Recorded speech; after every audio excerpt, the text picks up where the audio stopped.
Today I am going to be preaching from Matthew chapter 2 and the first 11 verses. मत्ती का दूसरा अध्याय और पहले 11 आयतों को हम आज देखेंगे.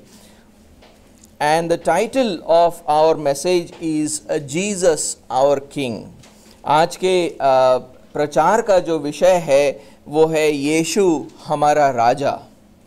Now today we have democracy here in India. Yesterday Rahul Gandhi said that we no more have democracy, it is just all imagination.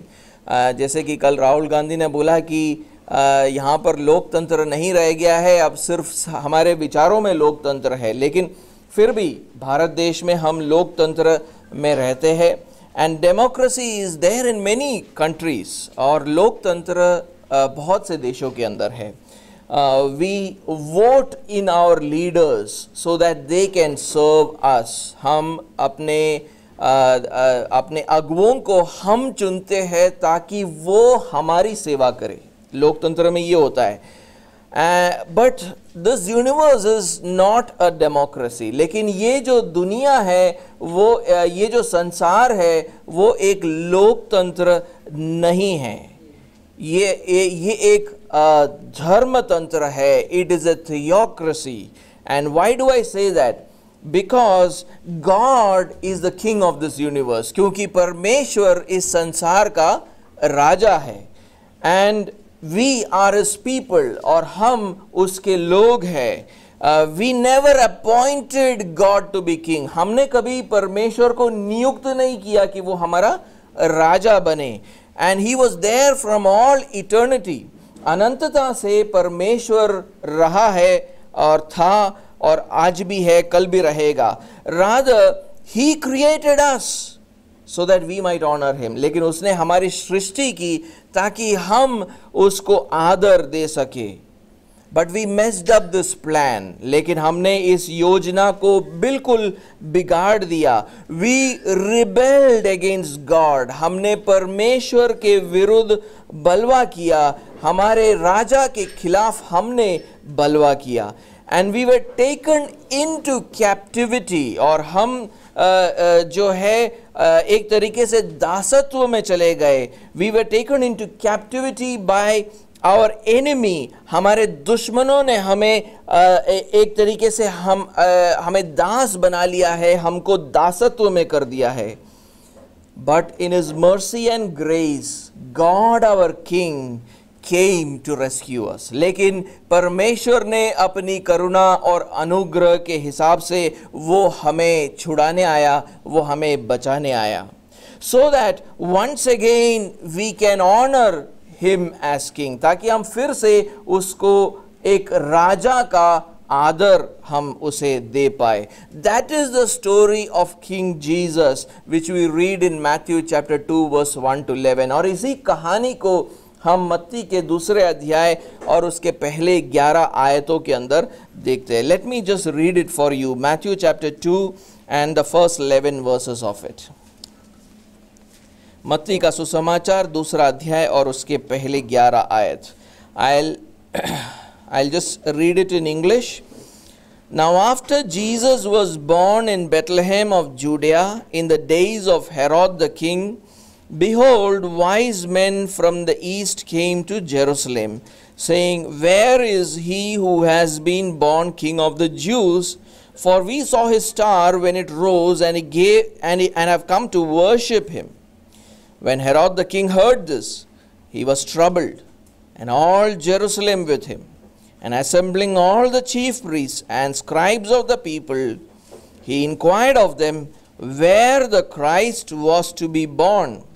They told him, In Bethlehem of Judea, for so it is written by the prophet, And you, O Bethlehem, in the land of Judah, are by no means least among the rulers of Judah, for from you shall come a ruler who will shepherd my people Israel. Then Herod summoned the wise men secretly, and ascertained from them what time the star had appeared. And he sent them to Bethlehem, saying, Go and search diligently for the child, And when you have found him, bring me word that I too may come and worship him. After listening to the king, they went on their way. And behold, the star that they had seen when it rose went before them until it came to rest over the place where the child was. When they saw the star, they rejoiced exceedingly with great joy.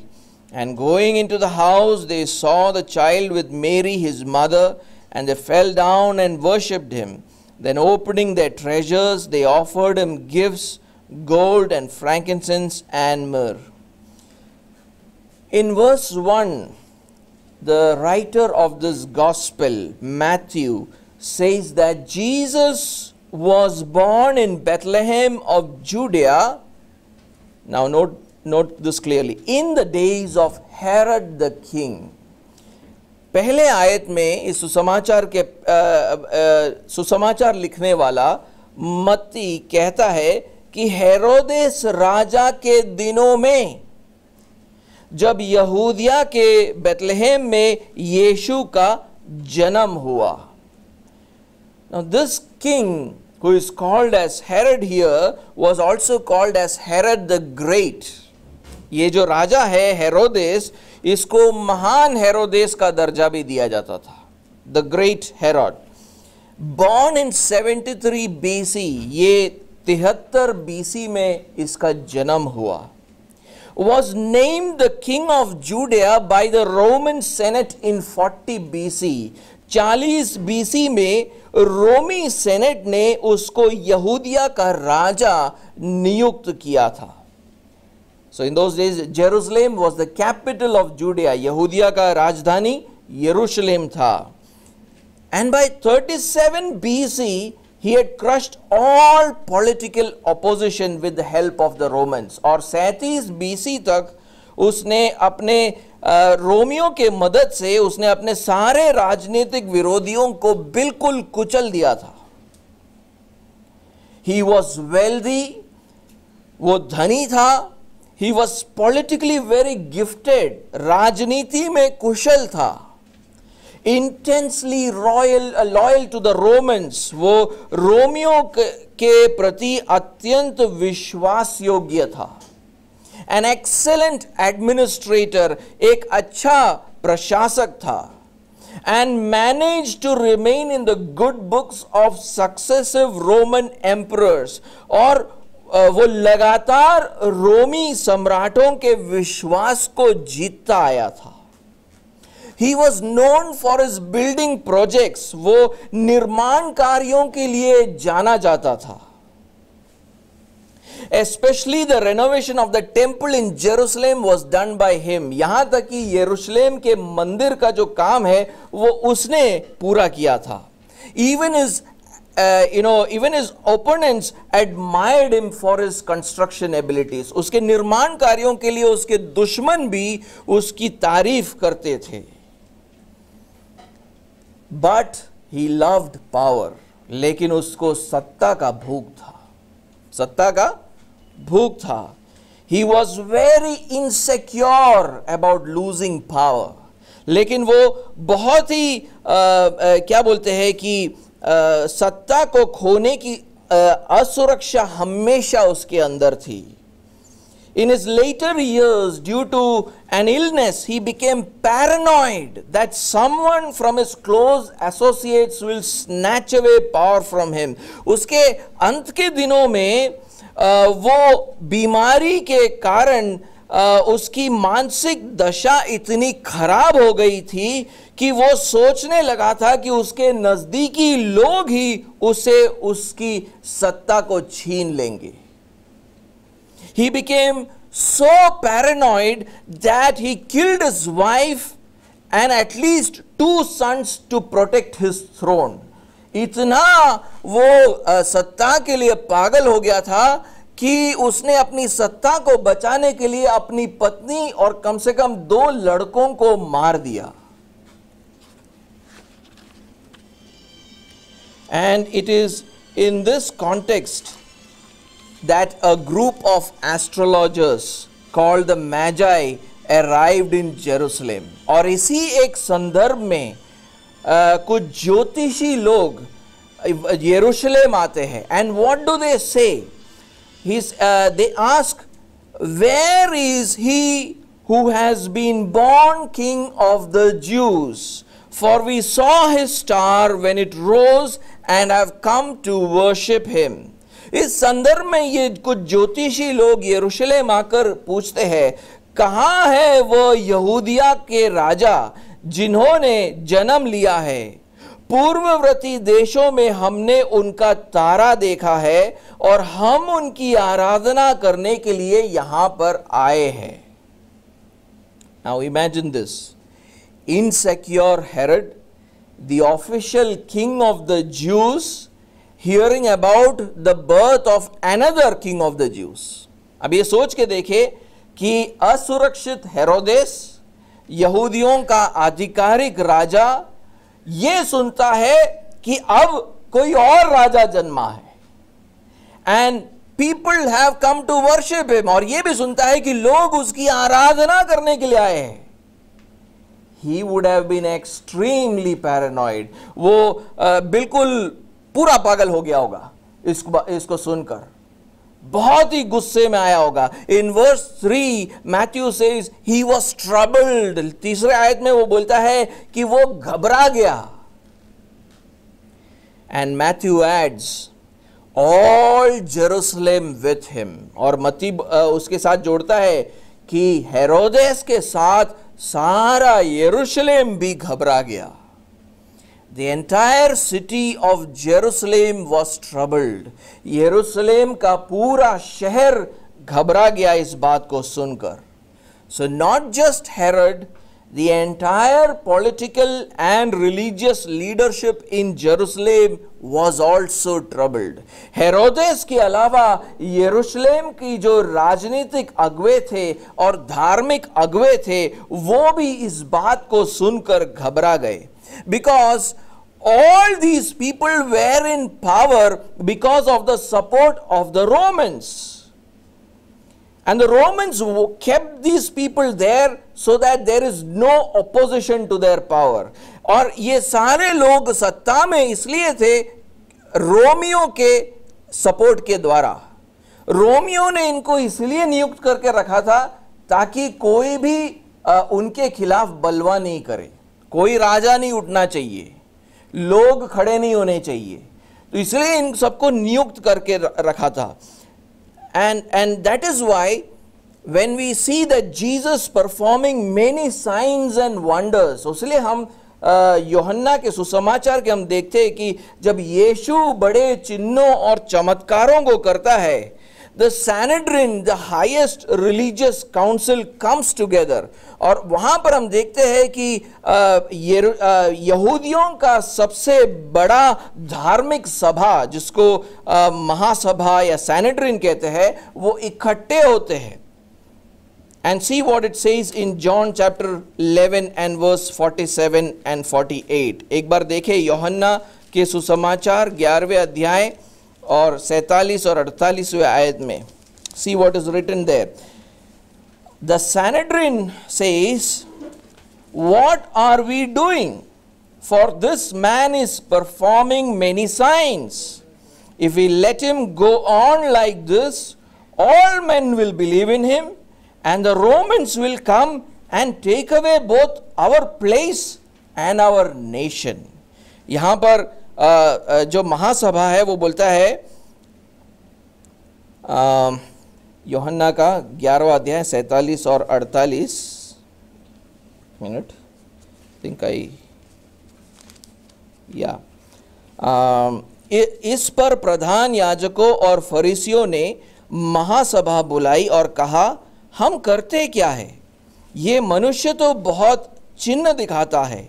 यदि हम उसे यों ही छोड़ दे तो सब उस पर विश्वास ले आएंगे और रोमी आकर हमारी जगह और जाति दोनों पर अधिकार कर लेंगे.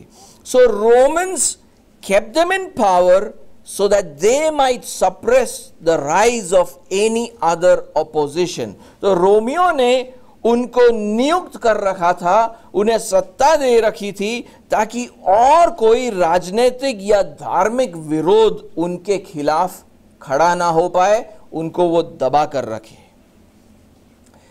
So why is the king and the religious leaders of Jerusalem so worried? यरूशलेम के राजा और उसके धार्मिक अगुवे इतने घबराए हुए क्यों हैं?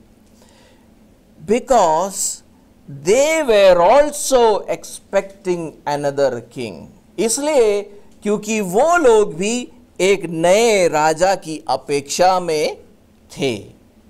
Notice that the Magi calls Jesus the king of the Jews. अब आप वहां पर देखोगे तो ज्योतिषों ने यीशु मसीह को क्या बुलाया? यहूदियों का राजा. But Herod and the leaders of Jerusalem understood him to be somebody else. Who? The Messiah. लेकिन वहां पर हेरोदेस और यरूशलेम के अगुवे उसको यहूदिया का राजा नहीं बुलाते, लेकिन क्या बुलाते हैं? मसीहा उसको बुलाते हैं. चौथे आयत को हम एक बार पढ़ेंगे. Let's read verse 4, Matthew chapter 2 and verse 4. तब उसने लोगों के सब प्रधान याजकों को और शास्त्रियों को इकट्ठा करके, किसने? हेरोदेस ने, उनसे पूछा, मसीहा या मसीह का जन्म कहां होना चाहिए? So, and assembling all the chief priests and scribes of the people, Herod inquired of them where the Christ, or in other words, Messiah, was to be born. That's the question there. The chief priests were prominent priests in those days. यानी यहाँ पर जो मुख्य याजकों की यहाँ पर जो बात हो रही है, वो उन दिनों में प्रभावशाली याजक थे वहाँ पर. And scribes were experts and teachers of the Jewish scriptures. और जहाँ शास्त्रियों की बात आ रही है, वो लोग यहूदी पवित्र शास्त्र के एक्सपर्ट और उसकी शिक्षा देने वाले लोग थे. Herod asked the chief priests and scribes in Jerusalem where the Messiah was to be born. राजा हेरोदेस इन याजकों को और शास्त्रियों को पूछता है कि मसीहा का जन्म कहां होना चाहिए. In verse 5 they reply that the Messiah was to be born in the Bethlehem of Judea. वहां पर 5वें आयत में वो लोग उसको जवाब देते हैं कि मसीहा का जन्म यहूदिया के बेथलेहेम में होना है. And they quote a prophet. They quote prophet Micah in verse 6. और 6वें आयत में वो भविष्यवक्ता मीका के शब्दों को लेकर उसे बताते हैं. Let me read for you verse 5 and 6. 5वें और 6वें आयत को मैं आपके लिए पढ़ूंगा. उन्होंने उसे कहा, यहूदिया के बेथलेहेम में, क्योंकि भविष्यवक्ता, मीका भविष्यवक्ता की बात की जा रही है, भविष्यवक्ता के द्वारा यों लिखा गया है, हे बेथलेहेम, तू जो यहूदा के प्रदेश में है, तू किसी भी रीति से यहूदा के अधिकारियों में सबसे छोटा नहीं, क्योंकि तुझ में से एक अधिपति निकलेगा जो मेरी प्रजा इज़राइल की रखवाली करेगा. It says, they told him in Bethlehem of Judea, for so it is written by the prophet, and you, O Bethlehem, in the land of Judah, are by no means least among the rulers of Judah, for from you shall come a ruler who will shepherd my people Israel. 700 years back, through the prophet Micah, God had promised that the people of Israel, to the people of Israel, that He will send a Messiah for them. 700 साल पहले परमेश्वर ने भविष्यवक्ता मीका के द्वारा Israel के लोगों को बोला था कि मैं तुम्हारे लिए एक मसीहा भेजूंगा. Who would be the son of their greatest king David? जो उनके सबसे महान राजा दाऊद का पुत्र होगा. David was from Bethlehem in Judea. दाऊद बेथलेहेम से था, यहूदिया से था. That is why the chief priests and the scribes tell Herod that Messiah should be born in Bethlehem. उसीलिए ये जो याजक और जितने शास्त्री लोग हैं वो हेरोदेस को बोलते हैं कि मसीहा का जन्म तो बेथलेहेम में ही होना है. And indeed, Jesus was born into the family of King David. और यीशु मसीह का जन्म राजा दाऊद के घराने में होता है. That is why Matthew traces his genealogy from Abraham to David to Jesus in the first 17 verses of his first chapter. उसलिए मत्ती का सुसमाचार लिखने वाला पहले ही अध्याय के अंदर वो उसकी वंशावली को खींचता है, अब्राहम से लेकर दाऊद से यीशु मसीह तक पहले 17 आयतों के अंदर. एक बार मत्ती के पहले अध्याय 17वें आयत को पढ़े. Let's read Matthew chapter 1 and verse 17. What is written there? इस प्रकार अब्राहम से दाऊद तक 14 पीढ़ी हुई और दाऊद से बेबीलोन को बंदी होकर पहुंचाए जाने तक 14 पीढ़ी और बंदी होकर बेबीलोन को पहुंचाए जाने के समय से मसीहा तक 14 पीढ़ी हुई. It says, so all the generations from Abraham to David were 14 generations. From David to the deportation to Babylon, 14 generations. And from the deportation to Babylon to the Christ, 14 generations. God had said through Micah that out of Bethlehem shall come forth a ruler. In other words, a new king who will shepherd his people Israel. परमेश्वर ने भविष्यवक्ता मीका के द्वारा 700 साल पहले यह बोला था कि बेथलेहेम में से एक राजा निकलेगा और तुम में से एक अधिपति निकलेगा और वो तुम्हारी रखवाली करेगा. As the people of Israel, Herod and the religious leaders should be excited. यहूदी होने के कारण हेरोदेस और इज़राइल के धार्मिक अगुओं को इसको सुनकर बड़ा खुश होना है, आनंदित होना है. बट दे आर नॉट, लेकिन वो खुश नहीं होते हैं. Probably they did not think that a prophecy made 700 years ago will come true in their lifetime. शायद वो लोग ने कभी ये सोचा नहीं था कि जो भविष्यवाणी 700 साल पहले की गई थी वो उनके जीवन काल के अंदर पूरी होगी. And even if the Messiah had truly come, they were only interested to remain in power with the help of the Romans. और अगर मसीहा आ भी गया तो उन्हें सिर्फ एक बात में रुचि थी कि भैया सत्ता हमारे पास रहनी चाहिए. That was their interest.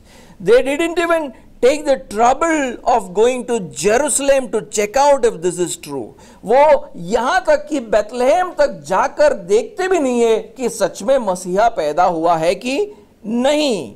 In fact, Herod planned to kill the newborn Messiah if it was true. यहाँ तक कि हेरोदेस राजा तो योजना बना लेता है कि अगर मसीहा सच में पैदा हुआ है तो मैं उसको खत्म कर दूं.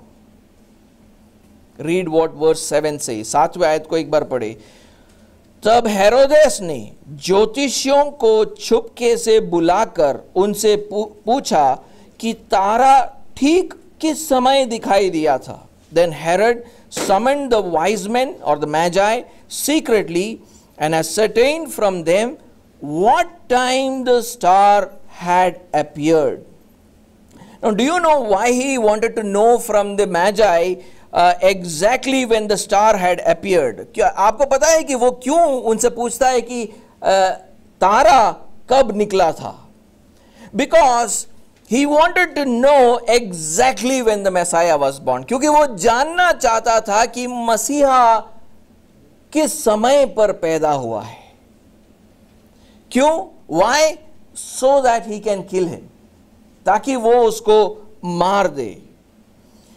Probably he understood from the magi that the Messiah was born sometime in the last 2 years. शायद ये ज्योतिषियों ने राजा को बोला कि मसीहा का जन्म लगभग यही पिछले 1 या 2 साल के अंदर हुआ है. उसीलिए देखो वहां पर 16वें आयत में मत्ती क्या कहता है. Let us see what verse 16 says. You will see what is written there. जब हेरोदेस ने यह देखा कि ज्योतिषियों ने उसके साथ धोखा किया है, तब वह क्रोध से भर गया और लोगों को भेजकर ज्योतिषियों द्वारा ठीक ठीक बताए गए समय के अनुसार बेथलेहेम और उसके आसपास के स्थानों के सब लड़कों को जो 2 वर्ष के या उससे छोटे थे मरवा डाला. Verse 16 says, Then Herod, when he saw that he had been tricked by the wise men, became furious, and he sent and killed all the male children in Bethlehem and in all that region who were 2 years old or under, according to the time that he had ascertained from the wise men. Herod commits a genocide. Herodes एक जन संहार करता है वहां पर, एक जाति संहार करता है वहां पर. He kills all children below 2 years in Bethlehem and its vicinity. Bethlehem और उसके आसपास के जगहों के जितने भी 2 साल के नीचे के बच्चे थे उन सबको वो मार देता है. But remember what he told the Magi, but he had told the Magi to search for the child and report back to him so that he too may go and worship him. लेकिन वो ज्योतिषियों को उसने क्या कहकर भेजा था? उसने उनको कहा था कि बालक के बारे में तुम मालूम करके मुझे समाचार लाके दो, ताकि क्यों? ताकि वो भी उसकी जाकर आराधना कर सके. He was not only a murderous man, but he was a hypocrite. वो सिर्फ एक हत्या करने वाला राजा नहीं, पर वो कपटी था अपने हृदय के अंदर. Matthew is painting a picture of the political and religious leadership in Israel. मत्ती इज़राइल के अगुओं का, उनके धार्मिक और उनके राजनीतिक अगुओं का एक चित्र हमारे सामने प्रस्तुत कर रहा है. Herod was so insecure about power. हेरोदेस अपनी सत्ता को लेकर कितना असुरक्षित महसूस करता था. He was paranoid about losing it. इतना घबराया हुआ था कि वो सत्ता को खो देगा.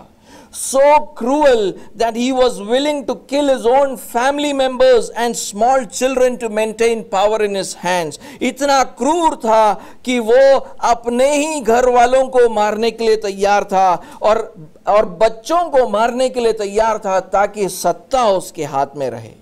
He was also hypocritical. उसके हृदय में वो एक कपटी था. But that is not the situation, that was not just the situation in Israel 2020 years back, that is the situation of our world today. ये स्थिति सिर्फ यरूशलेम में नहीं थी 2020 साल पहले, लेकिन वो स्थिति हमारे इस संसार की स्थिति आज वही है. World over people are being ruled by powerful, wealthy, insecure, cruel, hypocritical leaders. हमारे देशों के जो अगुवे हैं, हमारे जो लीडर्स हैं, दुनिया भर में ऐसे लोग हैं जो राज कर रहे हैं ताकत के साथ. वो धनी है, वो असुरक्षित है, वो क्रूर है और वो कपटी है. One of the biggest problems the world is facing today is the huge vacuum in leadership. आज की दुनिया में अगर कोई सबसे बड़ा एक प्रॉब्लम है तो वो ये है कि हमारे पास अच्छे अगुवे नहीं हैं. We do not have good leaders. हमारे पास अच्छे अगुवे नहीं हैं. Yet this condition shows the condition of every human heart. लेकिन अगुवों की स्थिति हमारे हृदय की स्थिति को दिखाता है. Leaders are just magnified versions of the people they rule. अगुवे जिन लोगों का नेतृत्व करते हैं उनका एक प्रतिरूप है. हमारे अगुवे हमारे जैसे ही है और हम उनके जैसे हैं. Our leaders are like us and we are like them. See your leaders and you will understand what kind of a society you live in. आप अपने अगुवों को, आपके राजनीतिक अगुवों को, धार्मिक अगुवों को देख लीजिए तो आप समझ जाएंगे कि किस प्रकार के समाज के अंदर आप रहते हो. Leaders show the moral depravity in the human society.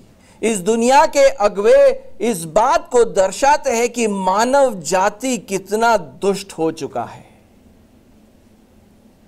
But then God appointed his son Jesus to be your new leader. लेकिन परमेश्वर ने अपने पुत्र यीशु मसीह को नियुक्त किया है आपका नया अगुवा बनने के लिए. To be a new king for you. ये आपके लिए एक नया राजा बनने के लिए. And God had spoken about this many years back through the prophets. और इसके बारे में परमेश्वर ने बहुत सालों पहले से वो अपने भविष्यवक्ताओं के द्वारा बोलता आया है. As I told you last time, when Micah prophesied about the coming of Jesus, he was prophesying at a time when Jerusalem's leaders were exploiting their own people with their own policies and prophecies. Mika जब अपनी भविष्यवाणी करता है तो वो एक ऐसे समय में भविष्यवाणी करता है जब यरूशलेम के अगुवे जो है अपने ही लोगों का शोषण कर रहे थे अपनी नीतियों से, अपनी भविष्यवाणियों से. I want you to read Micah chapter 3 verse 9 to 12. मैं चाहता हूं कि आप मेरे साथ मीका के पुस्तक को पढ़े और उसके तीसरे अध्याय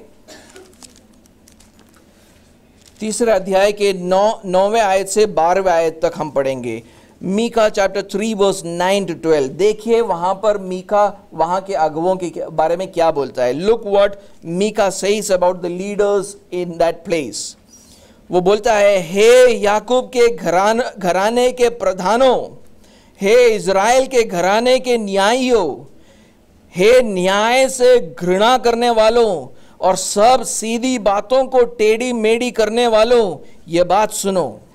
तुम सिय्योन को हत्या करके और यरूशलेम को कुटिलता करके दृढ़ करते हो. फिर देखो क्या बोलता है 11वें आयत में. उसके प्रधान घूस ले लेकर विचार करते और याजक दाम ले लेकर व्यवस्था देते हैं और भविष्यवक्ता रुपये के लिए भावी कहते हैं. तो भी वे यह कहकर यहोवा पर भरोसा रखते हैं, यहोवा हमारे बीच में है, इसलिए कोई विपत्ति हम पर ना आएगी. It says in verse 9, hear this, you heads of the house of Jacob and rulers of the house of Israel, who detest justice and make crooked all that is straight, who build Zion with blood and Jerusalem with iniquity. Look at verse 11. Its heads give judgment for a bribe. Its priests teach for a price. Its prophets practice divination for money. Yet they lean on the Lord and say, is not the Lord in the midst of us? No disaster shall come upon us.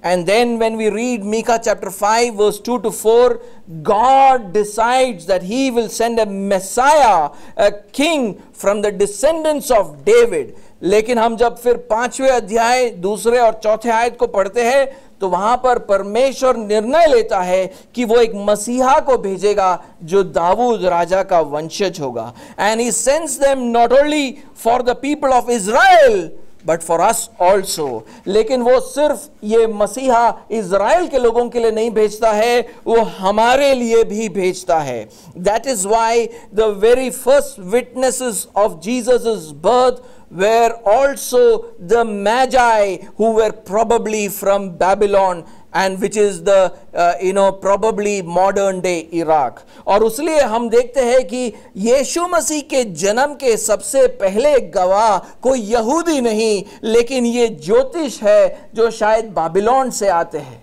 Babylon आज modern day Iraq में है. They were not Jews, ये लोग यहूदी नहीं थे, but through a star God revealed to the Gentiles that a new king has been born who is worthy of their worship. वो ये परमेश्वर एक तारे के द्वारा इन ज्योतिषों को, इन अन्य जाति के लोगों को इस बात को प्रकट करता है कि एक नया राजा जन्मा है जो उनके आराधना के योग्य है.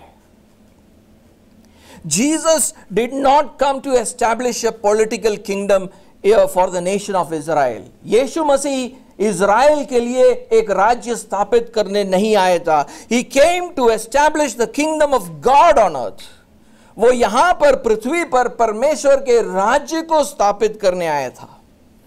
That is why when he teaches his disciples to pray in Matthew chapter 6 verse 9 to 10, उसीलिए जब वो अपने चेलों को प्रार्थना करना सिखाता है मत्ती के 6वें अध्याय 9वें आयत से 10वें आयत में, देखिए वो क्या बोलता है. Look what he says. He says, our Father who is in heaven.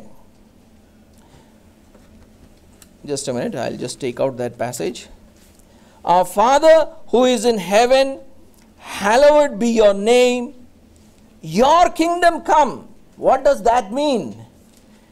Your will be done on earth as it is in heaven. That is what the kingdom of God means. That God's will is established on earth as it is done in heaven. Hindi में पढ़ूंगा. तुम जब प्रार्थना करो तो इस तरह प्रार्थना करो, हे हमारे पिता तू जो स्वर्ग में है, तेरा नाम पवित्र माना जाए. फिर देखिए 10वें आयत में क्या बोलता है, तेरा राज्य आए. इसका क्या मतलब है कि तेरा राज्य आए? फिर क्या लिखता है वो, तेरी इच्छा जैसी स्वर्ग में पूरी होती है वैसी पृथ्वी पर भी हो. यह है परमेश्वर के राज्य का आने का मतलब, कि परमेश्वर की इच्छा जैसे स्वर्ग में पूरी होती है वैसे ही पृथ्वी पर भी पूरी हो. That's the meaning. But as I said during the Christmas program on Tuesday, sinful human beings cannot carry out the will of God on earth. लेकिन मैंने जैसे क्रिसमस प्रोग्राम के दिन पे बोला था मंगलवार को, पापी मनुष्य जाति परमेश्वर की इच्छा को इस पृथ्वी पे पूरा नहीं कर सकता है. It cannot be done because they have rebelled against God and become captives of sin. क्योंकि वो लोग ने पाप करके वो पाप के दासत्व में आ चुके हैं, पाप के दास बन चुके हैं. Human beings now need a savior. मनुष्यों को एक मसीहा की जरूरत है. Only then they can fulfill the will of God. तो ही वो लोग परमेश्वर की इच्छा को पूरी कर पाएंगे. So God sent his son Jesus Christ. तो उसीलिए परमेश्वर ने अपने पुत्र यीशु मसीह को भेजा. Who is he? वो कौन है? He is God who took on a human form and came to earth. वो परमेश्वर है जिसने मनुष्य के रूप को अपनाया और इस पृथ्वी पर आया. He lived a perfectly righteous life. उसने एक सिद्ध धार्मिक जीवन बिताया. उसमें कोई पाप नहीं था. There was no sin in him. But on a cross, लेकिन एक क्रूस पर, he took the punishment for our sins. उसने हमारे पापों का जो दंड है उसने अपने ऊपर ले लिया. He took God's wrath upon himself. परमेश्वर का क्रोध जो हम पर गिरना था उसने अपने आप के ऊपर ले लिया. And when we believe in Jesus, God forgives our sins. जब हम यीशु मसीह के ऊपर विश्वास करते हैं तो परमेश्वर हमारे पापों को क्षमा करता है. And Jesus, because Jesus already paid for our sins. क्योंकि हमारे पाप का जो दाम है वो यीशु मसीह ने चुकाया है. And when we believe in Jesus, जब हम यीशु मसीह के ऊपर विश्वास करते हैं, His righteousness becomes ours. उसकी धार्मिकता हमारी हो जाती है. It is like putting on Jesus coat. ये यीशु मसीह का कपड़ा पहन लेने जैसा है. After that God is not angry with us anymore. इसके बाद परमेश्वर हमसे क्रोधित नहीं है. He has adopted us as his children. उसने हमें अपने ले पालक पुत्र और पुत्री बनाए हैं. He gives us the power to overcome sin and death. वो हमें सामर्थ्य देता है कि हम पाप के ऊपर और मृत्यु के ऊपर विजय प्राप्त कर सके. And therefore all those who believe in Jesus have the hope of eternal life after death. उसीलिए जो कोई यीशु मसीह के ऊपर विश्वास करता है उसके पास अनंत जीवन की आशा है. We often talk about God men in this country. हम अक्सर हमारे देश के अंदर God men के बारे में बात करते हैं, धार्मिक गुरुओं के बारे में बात करते हैं. We talk about religious leaders. But like the religious leaders of Israel, they have all failed. लेकिन इज़राइल के धार्मिक गुरुओं की तरह सब के सब फेल हो चुके हैं. Like the people they attract, they are also sinful. जिन लोगों को वो अपनी तरफ आकर्षित करते हैं उन्हीं के तरह वो लोग भी पापी हैं. They cannot save anyone from sin. कोई गुरु किसी को कोई पाप से बचा नहीं सकता है.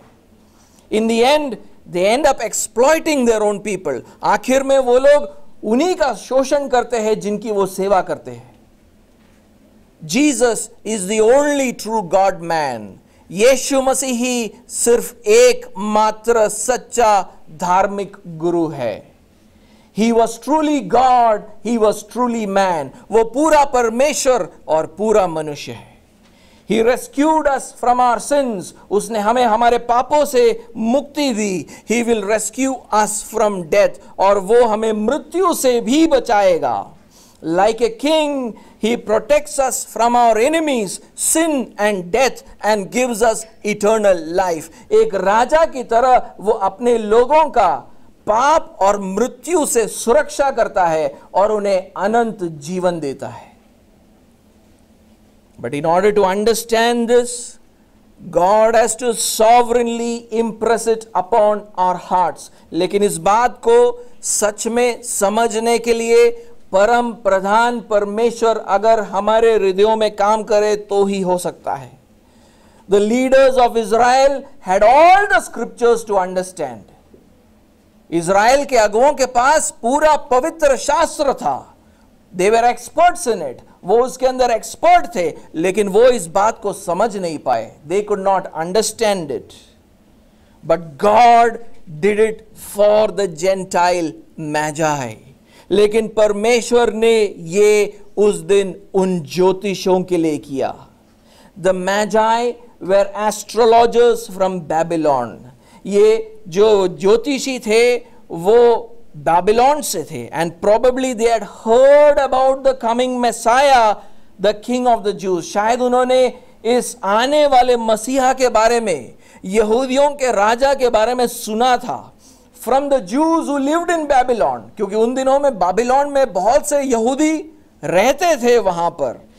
Probably they had learnt it from the Jewish scriptures. शायद उन्होंने यहूदियों के पवित्र शास्त्र में से इन बातों को सुना था. God impressed this truth upon their hearts through the appearance of a star. परमेश्वर ने इन बातों को उनके हृदयों में प्रकट किया उस तारे को दिखाकर. They understood that this is the star of the King of the Jews who needs to be worshipped like God. उन्होंने इस तारे को देखकर ये समझ लिया कि ये तारा एक राजा का है जो उनके आराधना के योग्य है. And they come to worship him, और वो उसकी आराधना करने के लिए आते हैं. Today God wants to impress it on your hearts through this passage of the Bible. परमेश्वर इसी बात को आपके हृदय में प्रकट करना चाहता है इस बाइबल के इस खंड के द्वारा. Do you believe that Jesus is your King who needs to be worshipped? क्या आप इस बात पर विश्वास करते हो कि यीशु मसीह आपका राजा है जो आपके आराधना के योग्य है? That's the question that you need to answer in your hearts. ये है वो सवाल जिसका उत्तर आज आपको देना है. After the Magi, left the presence of King Herod, they went on their way looking for this newborn king. यहाँ पर ये जो ज्योतिषी थे वो हेरोदेस के पास से निकलकर उस राजा की खोज में निकलते हैं.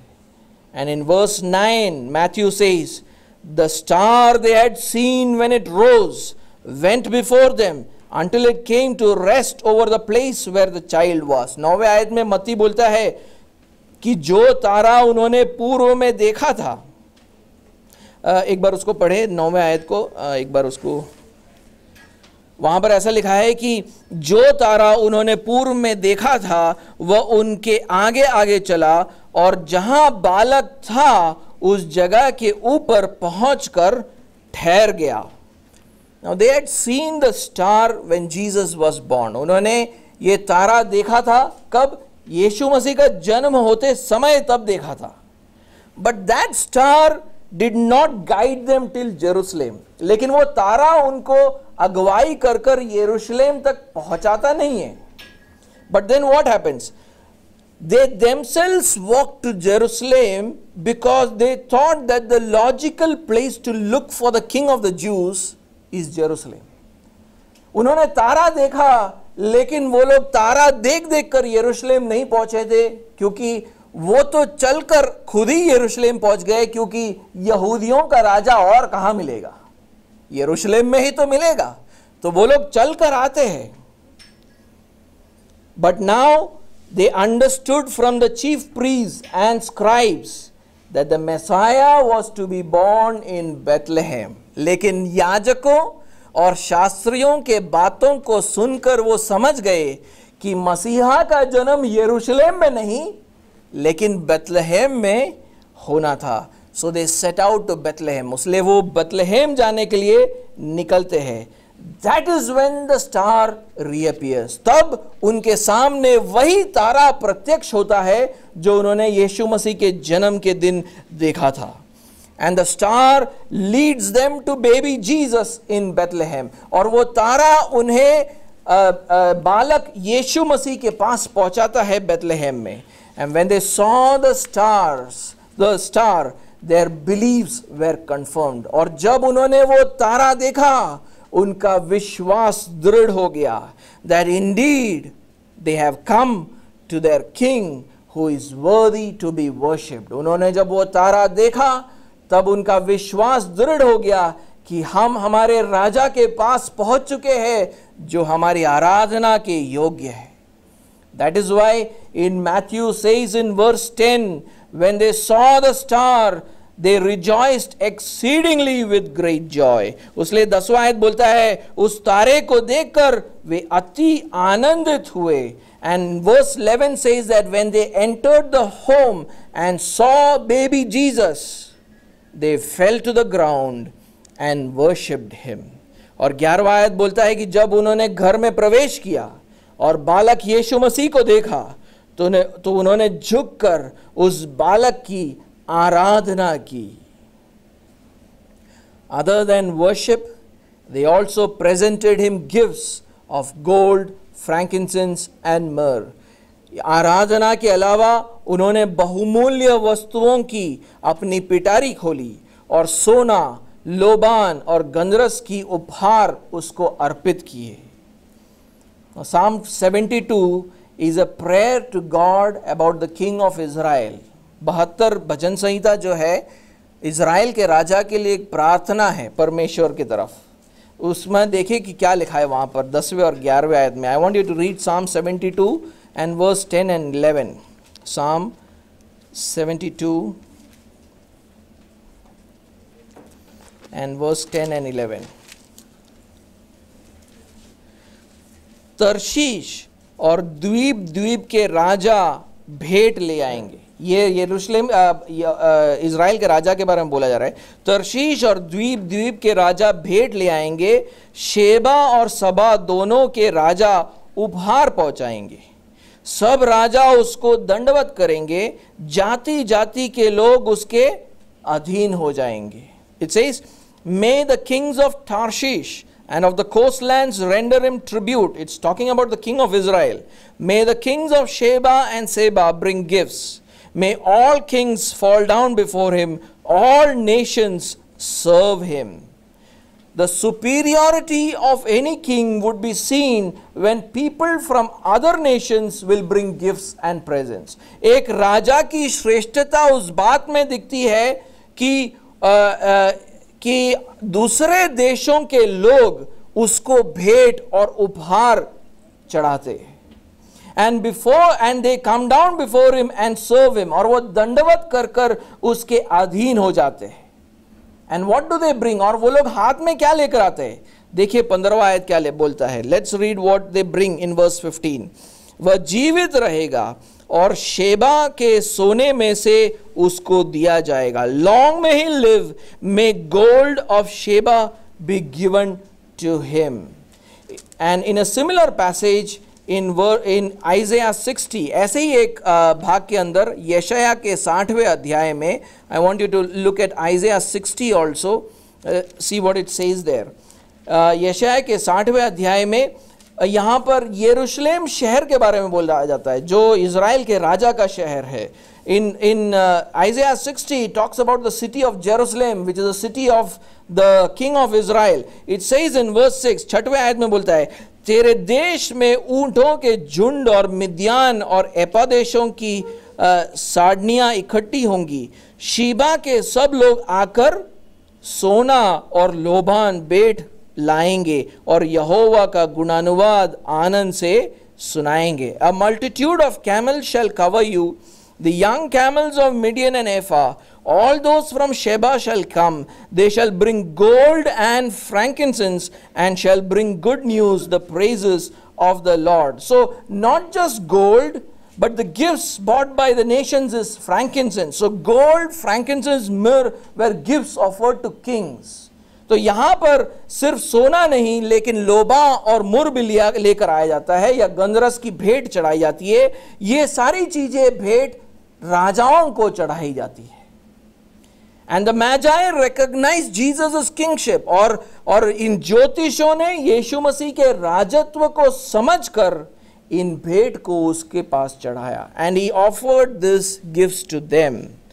When we read the Gospels, we see how Jesus towards the end of his life enters into Jerusalem like a king on a colt. हम देखते हैं कि सुसमाचार के में कि कैसे यीशु मसीह अपने जीवन के अंत में यरूशलेम में एक राजा बनकर आता है. वो गधे पर चढ़कर आता है.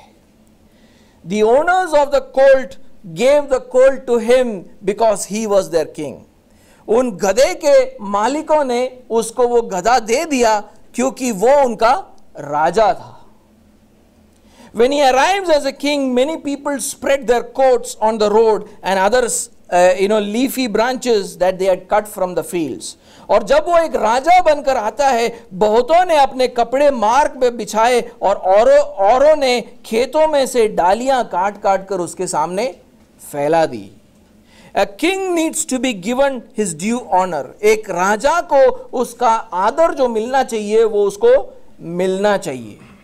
And Jesus is our king. और यीशु मसीह हमारा राजा है. He is the king of this universe. वो इस संसार का राजा है.